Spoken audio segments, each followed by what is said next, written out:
Good afternoon, my name is Dr. Christian Bester and thank you for joining me for my presentation, Knowledge is Power, exploring the importance of cross-cultural dialogue in Niel Bushmen myth song cycle. Before I begin, I would like to mention that the San or Bushman communities speak many mutually unintelligible languages. Thus, there's no single indigenous word to cover all groups. San, a Nama word, is preferred by some scholars, as many view the word Bushman as pejorative. However, in using the word Bushman, no pejorative connotation is implied by the speaker.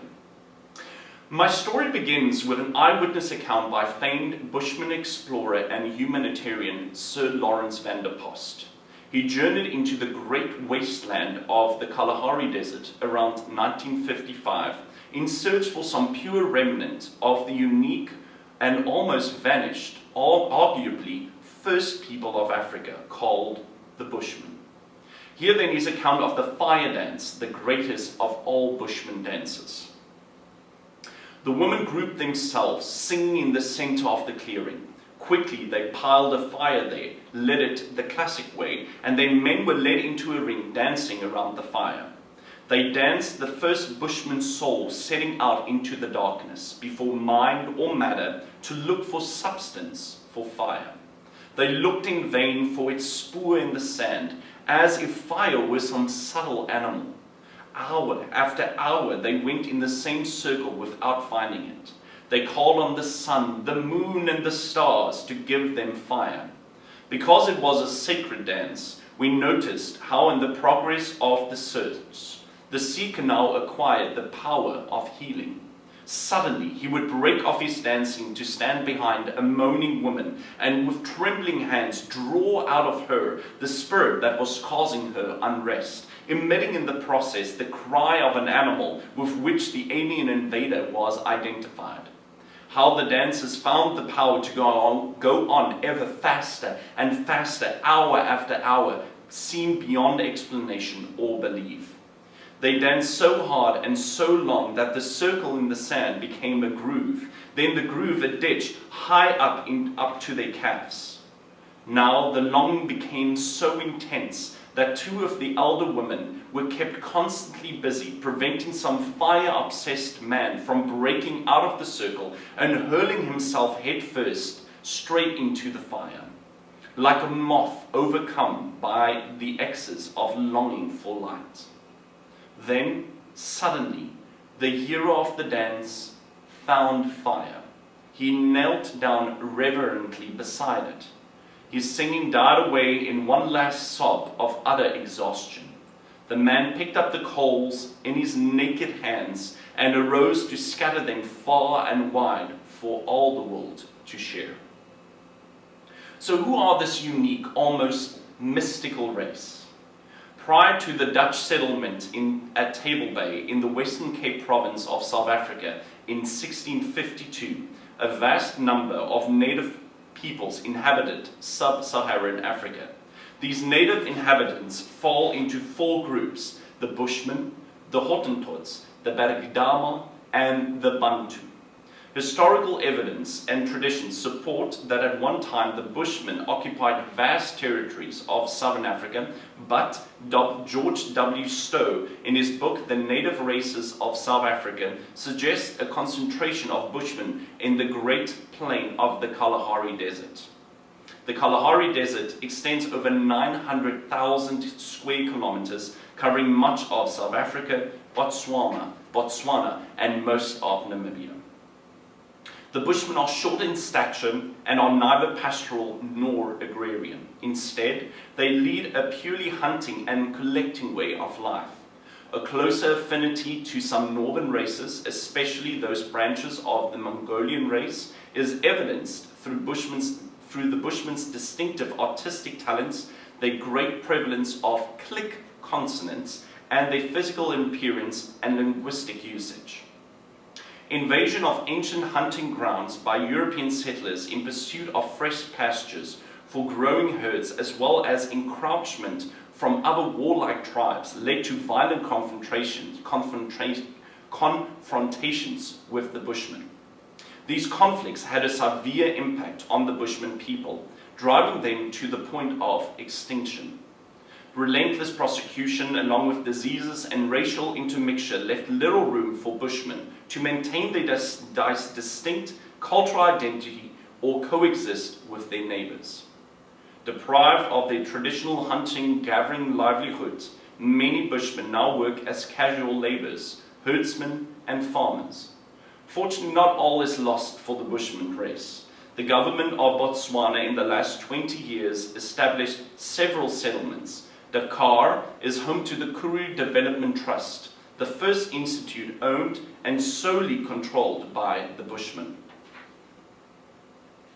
Following the post-apartheid period from 1994 to the present, the South African government placed a strong emphasis on national unity through peace and reconciliation, and healing through storytelling, as enshrined in the precepts of the Truth and Reconciliation Commission, the TRC. The Commission played a crucial role integrating the diverse views on reconciliation from various communities who were affected by apartheid. The urgent need for reconciliation resulted in several victories for human equality and social justice. Despite its good intentions, the TRC's policy lacked a culturally sensitive approach and therefore could not recognize and represent the interests of all indigenous communities, such as the Bushmen. This exclusive political agenda was endorsed by cultural conquest through the promotion of art, music, and literature of the West.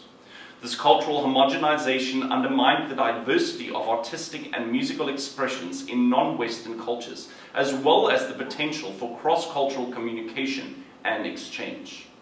The latter point, as Kathleen Higgins argues in her book, The Music Between Us, in the context of other people's music is significant because music is a vehicle for recognizing and directly experiencing our common humanity. To realize this role of music in inducing cross-cultural interaction, there is a need to broaden our musical horizon to encompass music beyond our own culture. Ever since the South African poet Henny Okamp started to pen down African folklore, he illuminated indigenous cultures through his lyrical poetry, especially the Bushmen. In his African verse book for children, Gura, Okamp demonstrates an affiliation with and reflection of his surroundings. Fellow South African composer Niel was profoundly moved by his natural lyricism of his poetry. Van der Walt realized that Okamp's poetry possesses an innate quality which inspired him to set it to music. This formed the font of inspiration for his song cycle, The Wind Drones Like a Gura, a Bushman myth cycle. The gura is traditionally called a cowl, a hunting bow. The Bushmen nearly always substitute wire for the traditional gut strings of the bow. One reason for this might be that the wire strings produce stronger, more prominent harmonics when played. John Mayberg, author of The Bushman Winter Has Come, states that our task for this current generation is not to rescue a culture who has served its purpose, but to understand them.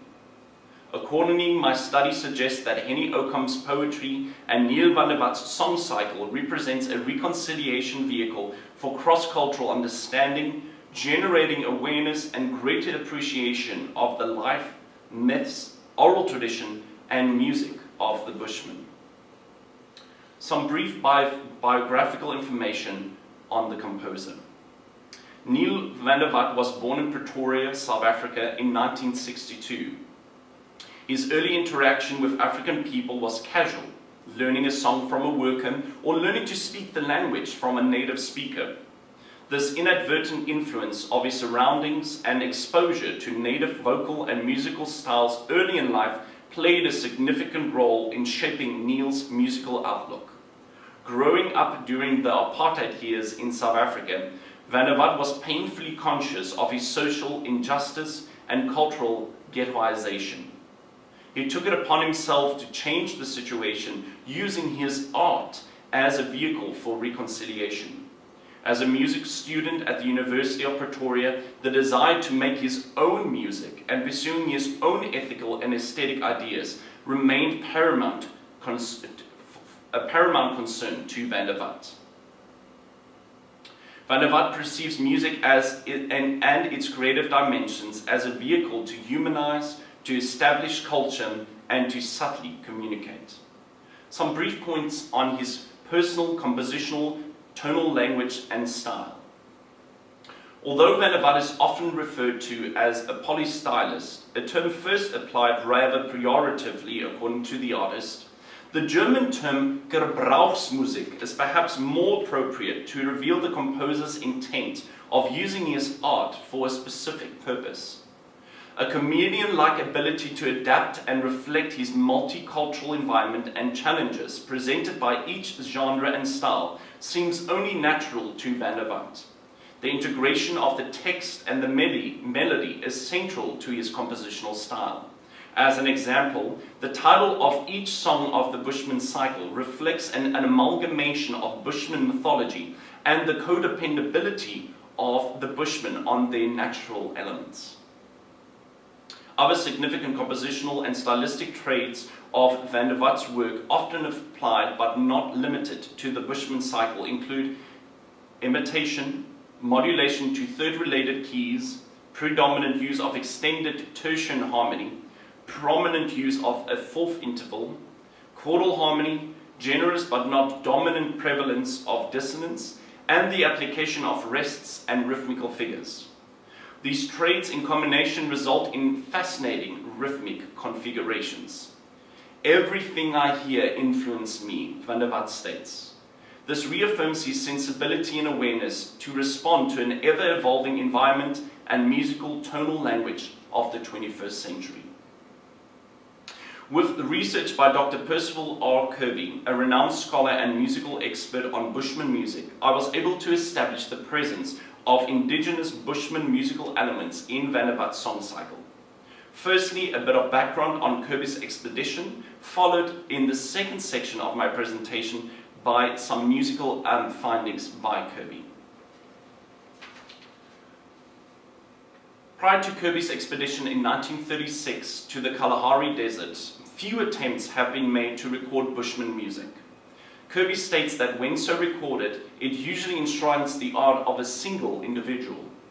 This, however, changed when Kirby joined the expedition of the University of the Witwatersrand in South Africa. Kirby's research focused on 70 Bushmen of the Kumani and the Auni tribes. His findings reflect for the first time recordings of songs of Bushmen as a whole, rather than the art of a single individual.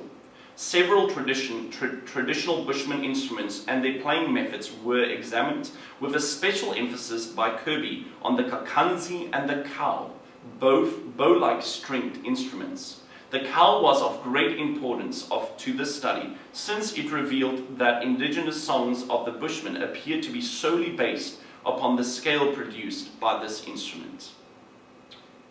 This concludes my first part of my presentation. I hope you will join me for my second part. Thank you.